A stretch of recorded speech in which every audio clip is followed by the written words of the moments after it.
আসসালামু আলাইকুম সবাইকে। আমি দেওয়ান ফারজানা। কি অবস্থা? সবাই কেমন আছেন? আজকে একটা আ আলোচনা বলতে পারেন, একটা কথা বলতে পারেন, সেটা আপনাদের সাথে শেয়ার করতে আসলাম। ফেসবুকে কয়েকটা দিন ধরে যেহেতু আমি অনলাইন বেসিস কিছু কাজ করি, ফেসবুকে কোনোভাবেই ঢুকতে পারতাছি না কয়েকটা দিন ধরে। কি একটা জিনিস নিয়ে যে ভাইরাল আলোচনা হচ্ছে।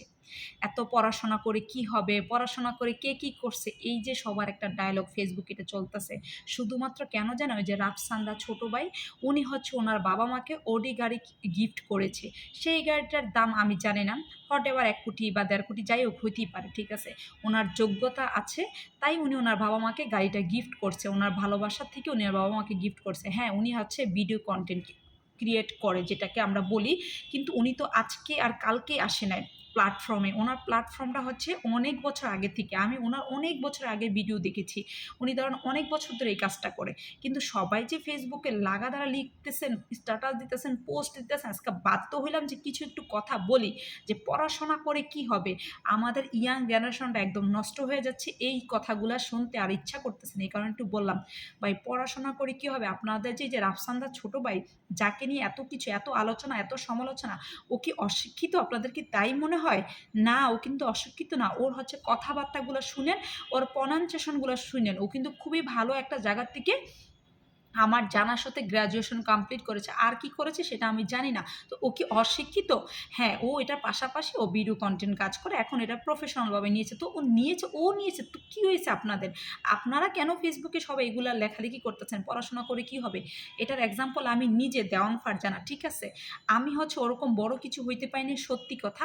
আমিও কিন্তু ইদানিং মানে ২ বছর হয়েছে। আমিও কিন্তু এই পেশাটাতে আসছি। ছোট খাটো ভিডিও কনটেন্ট করি, লাইভ করি, এই মজা ফান করি। এটা কি করি জানেন? আমি আমার সংসার, অফিস সবকিছু সামলেই কিন্তু এগুলা করি। এটা হচ্ছে আমার এক্সট্রা নলেজ, আমি কাজে লাগাই। তাই মানে কি আমি পড়াশোনা বাদ দিয়ে বাসায় বসে আছি? পড়াশোনা করছি দেখে আজকে এই জায়গাটায় বসে আছি। আমি আমার অফিসের ফাঁকে আজকে এই ভিডিওটা করতেছি। এখানে এই জায়গায় বসে আছি। যদি পড়াশোনা না করতাম, তাইলে কিন্তু আমি আজকে ওই বাসায় বসে থাকতে পারতাম। আমার যোগ্যতা আছে দেখে আজকে এই জায়গাটা আসছি। আর আপনারা যেভাবে ফেসবুকে লিখতেছেন পড়াশোনা করে কি হবে? আরে ভাই পড়াশোনা করে কি হবে? এটা কেমন কথা? আজকে অনলাইন প্ল্যাটফর্ম আছে, কালকে নাও থাকতে পারে, চলে যেতে পারে, বেনিশ হইতে পারে। আপনার যোগ্যতা, আপনার পড়াশোনা কি কেউ নিতে পারবে? আপনারা অনলাইনে একটা ভিডিও করেন, আরেকজনে দেখে এটা কপি করে। কিন্তু আপনি যে পড়াশোনা করে এই জায়গায় আসছেন, এটা কি কেউ কপি করতে পারবে? বলেন আমাকে। কোনো ভাই-বোন ভাগ নিতে পারবে আপনার পড়াশোনা? বলেন। এই যে আপনারা সবাই লেখালেখি করতেছেন, আজকে বাধ্য হইলাম কিছু কথা বলতে। আমার বাবা, আমি অনেক বড় কোনো ইঞ্জিনিয়ার হইতে পারিনি। কিন্তু আমার বাবা খুব গর্ব সহিতে সবাইকে বলতো, আমার ছোট মেয়ে ইঞ্জিনিয়ার। বাট আমি কিন্তু ইঞ্জিনিয়ারিং কমপ্লিট করার পর মাস্টার্সও করছি ইউল্যাব থেকে। কিন্তু আমার বাবা কোনোদিনও মাস্টার্সের কথা বলতো না। সবাইকে বলতো আমার মেয়ে ইঞ্জিনিয়ার। আমার ভাই-বোনরা পরিচয় দেয়। যদি কেউ জিজ্ঞেস করে, "ফারজানা কি করে?" যে, "ফারজানা ইঞ্জিনিয়ার।" এটা কেন বলতে পারছে জানেন? আমি পড়াশোনা করছি এই জায়গায় আসছি দেইখা। আমার হাসব্যান্ডকে যদি কেউ জিজ্ঞেস করে, "আপনার ওয়াইফ কি করে?" আমার হাসব্যান্ড কিন্তু খুব গর্বের সহিত বলে, "না, আমার ওয়াইফ ইঞ্জিনিয়ার।" আমি হয়তো ভালো কোনো ইঞ্জিনিয়ার হইতে পারি না, কারণ আমি মেয়ে মানুষ দেইখা অত ফিল্ডে কাজ করি না। অত ভালো কোনো ইঞ্জিনিয়ার হইতে পারি না। কিন্তু হয়েছি তো। পড়াশোনা না করলে আজকে এই জায়গাটা কিভাবে আসতাম?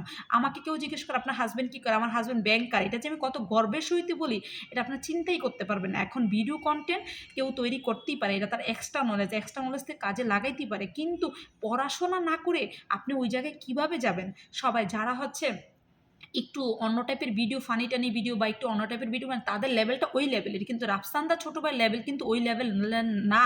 এটা আপনারা কেন যে গোলায় ফেলতেছেন, এটাই আমি বুঝলাম না। আসলে আমি বলতে গেলে তো অনেক কথাই বলবো, আসলে বলার আর শেষ হবে না। কিন্তু সবাইকে একটা কথা বলি, এইগুলা মাথার থেকে ইয়াং জেনারেশন দয়া করে বাদ দেন।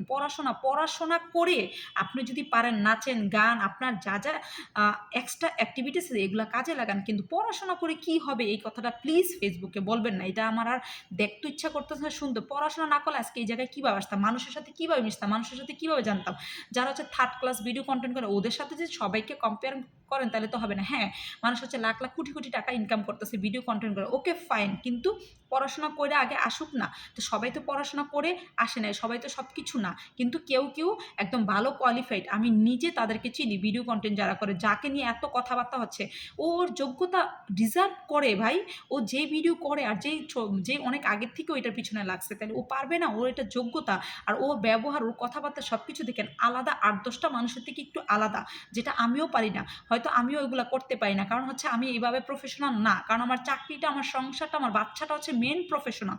আর এইটা যেটা করি সেটা হচ্ছে আমার এক্সট্রা, আমার করতে ইচ্ছা করে তাই করি। ভিডিওটা অনেক বড় হয়ে গেছে, সরি গাইস, কিন্তু প্লিজ কেউ এই টাইপের ফেসবুকে স্ট্যাটাস দিয়ে না পড়াশোনা করে কি হবে, ভালোর কোনো টাকা ইনকাম করতে পারতেছে না। হ্যাঁ পারতেছে না, ঠিক আছে, আজকে পারতেছে না, একটা দিন ঠিকই পারবেন। আমি তো এটা গর্বের সহিত বলি, আমি একটা মেয়ে গ্রাম থেকে বড় হয়ে আসছি, আমি 6,000 টাকা বেতনে চাকরি করতাম, আজকে আমি একটা লেভেলে আসছি, সেটা যেই টাকায় বেতনে চাকরি করি, এখন তো একটা লেভেলে আসছি। কেউ হঠাৎ করে কিছু পারে না, কিন্তু করতে করতে হয়। রাফসান্দা ছোট ভাই যে আজকে এত বড় লেভেলে গেছে, ও কিন্তু হঠাৎ করে হয় নাই। ওর গিয়ে দেখেন ওর কেরিয়ার 8-10 বছর আগে থেকে ও ভিডিও কন্টেন্ট করে, তো কি একদিন 2 দিনে এই জায়গায় আসছে বলেন? এখন ওর বাবা মাকে একটা গাড়ি গিফট করছে দেখি, এটা কি এত কিছু বলা যায় বলেন? সবাই মানুষকে এপ্রিসিয়েট করা শিখেন ভাই, মানুষের বদনাম কেন করেন, মানুষ নিয়ে কেন আলোচনা সমালোচনা, এইটাই তো বুঝলাম না আমি। যদি আমার ভিডিওটা ভালো লাগে অবশ্যই লাইক কমেন্ট শেয়ার দিতে ভুলবেন না।